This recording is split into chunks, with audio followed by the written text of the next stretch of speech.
নমস্কার, আমার গল্প পাঠ আসরে আপনাকে স্বাগত জানাচ্ছি। আজ আমি পড়ে শোনাচ্ছি বিভূতিভূষণ বন্দ্যোপাধ্যায়ের একটি ছোট গল্প, বউচণ্ডীর মাঠ। গ্রামের বাঁওড়ের মধ্যে নৌকো ঢুকে জল ঝাঁঝির দামে আটকে গেল। কানুনগো হেমেনবাবু বললেন, বাবলা গাছটার গায়ে কাছি জড়িয়ে বেঁধে নাও। বাইরের নদীতে ভাটার টান ধরেছে। নাটা কাঁটার ঝোপের নিচের জল সরে গিয়ে একটু একটু করে কাদা বার হচ্ছে। হেমেনবাবু বললেন, একটুখানি নেমে দেখবেন না কোথায় পিন ফেলা হয়েছে? যত শিগগির খানাপুরিটা শেষ হয়ে যায়। এমন সুন্দর বিকালটাতে আর কাজ করতে ইচ্ছা হলো না। পেছনের নৌকো থেকে লোকজনেরা নেমে জায়গা ঠিক করে সেখানে তাঁবু ফেলবে।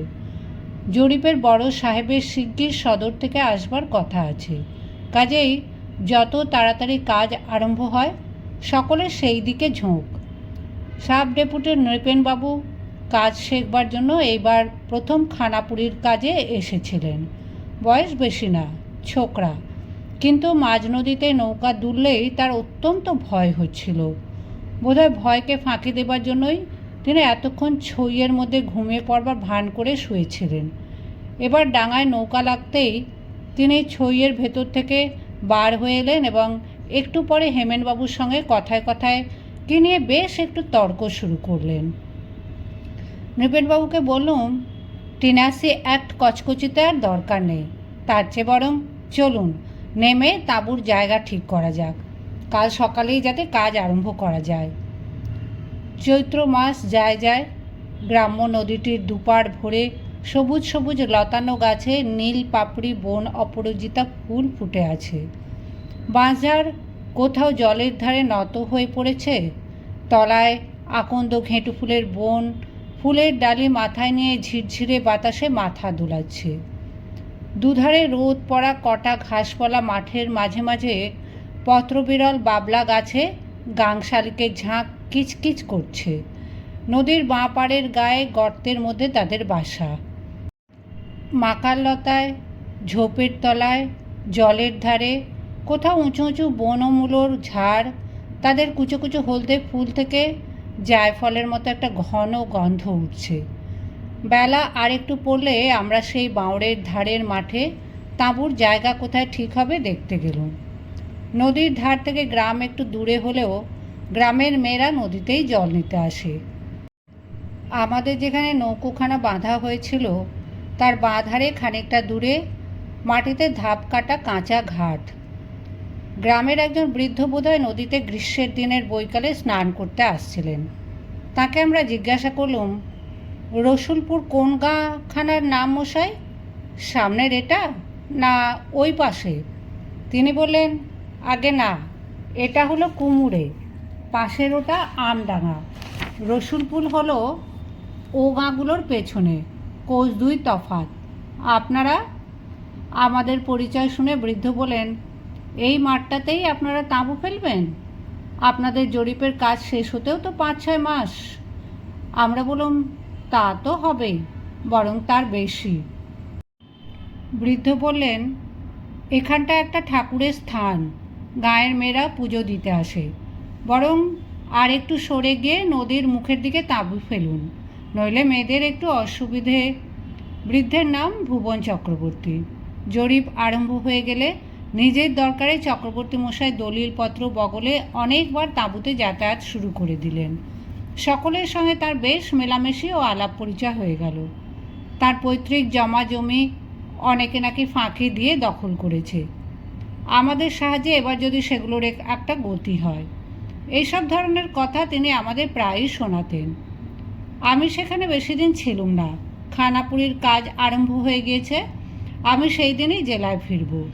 জোয়ারের অপেক্ষায় নৌকা ছাড়তে দেরি হতে লাগলো। চক্রবর্তী মশাইও সেদিন উপস্থিত ছিলেন।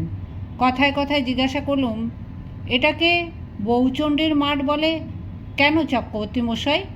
আপনাদের কি কোনো? নৃপেনবাবুও বলেন, ভালো কথা, বলুন তো চক্রবর্তী মশাই, বউচণ্ডী আবার কি কথা? শুনিনি তো কখনো। আমাদের প্রশ্নের উত্তরে চক্রবর্তী মশাইয়ের মুখে একটা অদ্ভুত গল্প শুনলাম। তিনি বলতে লাগলেন, শুনুন তবে, এটা সেকালের গল্প, ছেলেবেলায় আমার ঠাকুমার কাছ থেকে শোনা। এ অঞ্চলের অনেক প্রাচীন লোকে এ গল্প জানে। সেকালে এ গ্রামে একঘর সম্পন্ন গৃহস্থ বাস করতেন। এখন আর তাদের কেউ নেই। তবে আমি যে সময়ের কথা বলছি সে সময় তাদের বড় শরিক পতিতপাবন চৌধুরী মহাশয়ের খুব নাম ডাক ছিল। এই পতিতপাবন চৌধুরী মহাশয় যখন তৃতীয় পক্ষের বিয়ে করে বউ ঘরে আনলেন তখন তার বয়স 50 পার হয়ে গিয়েছে। এমন যে বিশেষ বয়স তাও নয়, বিশেষত ভোগের শরীর। 50 বছর বয়স হলেও চৌধুরী মহাশয়কে বয়সের তুলনায় অনেক ছোট দেখাতো। বউ দেখে বাড়ির সকলেই খুব সন্তুষ্ট হলো। তৃতীয় পক্ষের বউ বলে চৌধুরী মশাই একটু ডাগর মেয়ে দেখেই বিয়ে করেছিলেন। নতুন বউয়ের বয়স ছিল প্রায় 17-র কাছাকাছি। বউয়ের মুখের গড়নটি বড় সুন্দর, মুখের ছাঁচ যেন হরতনের টেক্কাটির মতন। চোখ দুটি বেশ ডাগর, ভাসা ভাসা মুখে চোখে ভারী একটা শান্ত ভাব। নতুন বউয়ের কাজকর্ম আর ধীর শান্ত ভাব দেখে পাড়ার লোকে বলে, এরকম বউ এ গায়ে আর আসেনি। সে মাটির দিকে চোখ রেখে ছাড়া কথা বলে না। অল্প বয়সের খুশ শাশুড়ি দলের সামনেও ঘোমটা দেয়। সকলে বললে যেমন লক্ষ্মীর মতো রূপ তেমনই গুণ।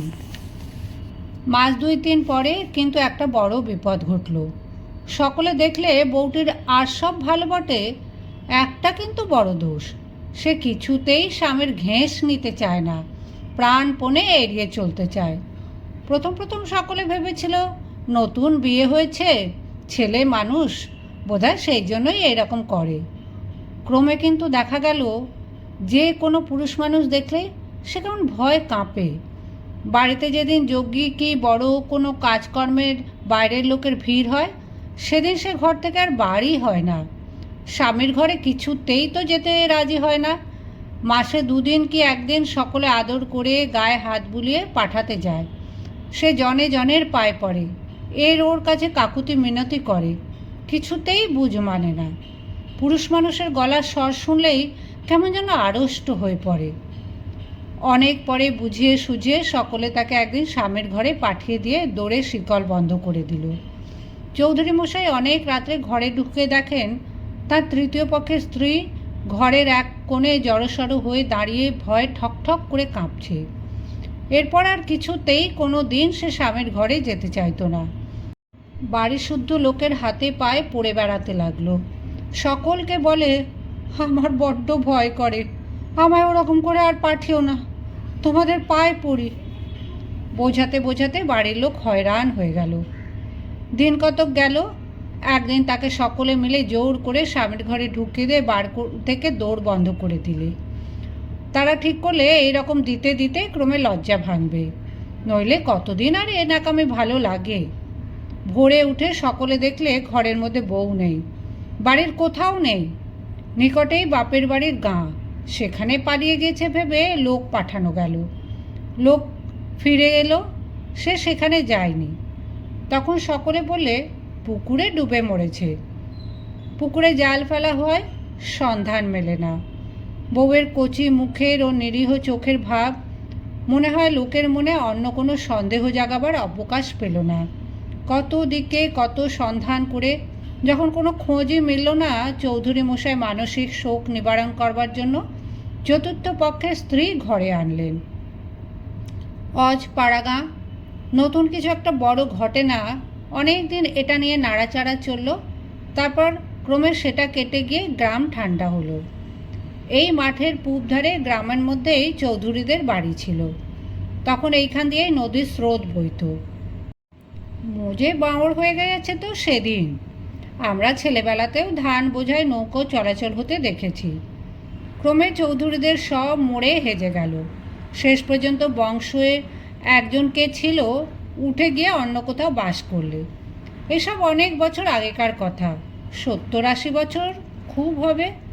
সেই থেকে কিন্তু আজ পর্যন্ত এইসব মাঠে বড় এক অদ্ভুত ব্যাপার ঘটে শোনা যায়।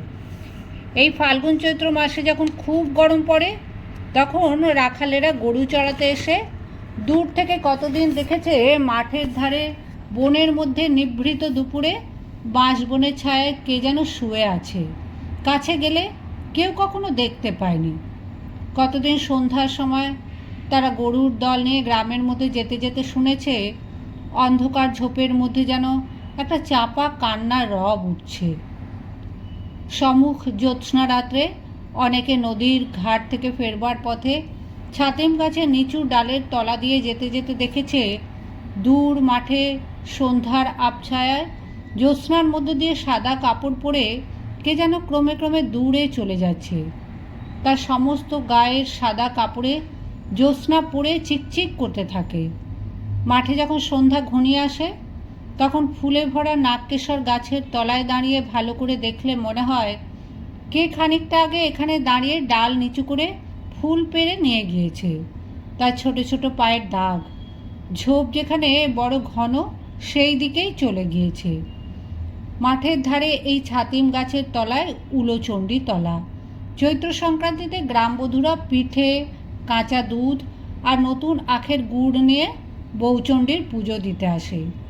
বৌচণ্ডী সকলের মঙ্গল করেন, অসুখ হলে সারিয়ে দেন। নতুন প্রসূতির স্তনে দুধ শুকিয়ে গেলে ওর কাছে পুজো দিলে আবার দুধ হয়। কচি ছেলের সর্দি সারে, ছেলের বিদেশে থাকবার সময় চিঠি আসতে দেরি হলে পুজো মানত করবার পরেই শিগগিরই সুসংবাদ আসে। মেয়েদের বিপদে আপদে তিনিই সকলকে বিপদ আপদ থেকে উদ্ধার করে থাকেন। চক্রবর্তী মহাশয়ের গল্প শেষ হলো। তারপর আরও নানা কথাবার্তার পর তিনি ও আর সকলে উঠে চলে গেলেন। বেলা বেশ পড়ে এসেছে। সন্ধ্যার বাতাসে ছাতিম বনে সুরসুর শব্দ হচ্ছে। গ্রামের মাঠটা অনেক দূর পর্যন্ত উঁচু নিচু ঢিবি আর ঘেঁটু ফুলের বনে একেবারে ভরা। বাঁদিকে দূরে একটা পুরনো ইটের পাঁজার খানিকটা ঘন জিউলি গাছের সারির মধ্য দিয়ে চোখে পড়ে। নৌকোর গোলইয়ে বসে আসন্ন সন্ধ্যায় ৮০ বছর আগেকার পলাতকা গ্রাম্য বধূর ইতিহাসটা ভাবতে লাগলুম। মাঠের মাঝে উঁচু ঢিবির ওপরকার ঘেঁটু ফুলের ঘন বনের দিকে চেয়ে মনে হলো যে সারা দিনমান সে হয়তো ওর মধ্যে লুকিয়ে বসে থাকে, কেবল গভীর রাত্রে লুকোনো জায়গা থেকে বেরিয়ে আসে। মাঠের মধ্যেও বটগাছের তলায় চুপ করে বসে আকাশের তারার দিকে চায়। পাশের ঝোপের ফুটন্ত বন অপরিচিতা ফুলের রঙের সঙ্গে রং মিলিয়ে নদী বয়ে যায়। ছাতিম বনে পাখিরা ঘুমের ঘোরে গান গেয়ে ওঠে। ওপার থেকে হু হু করে হাওয়া বয়। সে ভয় ভয়ে মাঝে মাঝে পূব দিকে চেয়ে দেখে ভোরের আলো ফোটবার দেরি কত। সন্ধ্যা হয়ে গেল। বনের ওপর নবমীর চাঁদ উঠল। একটু পরেই জোয়ার পেয়ে আমাদের নৌকা ছাড়া হলো। জলের ধারের আধার ভরা নিভৃত ঝোপের মধ্য থেকে সত্যিই যেন একটা চাপা কান্নার রব পাওয়া যাচ্ছিল। সেটা হয়তো কোনো রাত জাগা বনের পাখির, কি কোনো পতঙ্গের ডাক।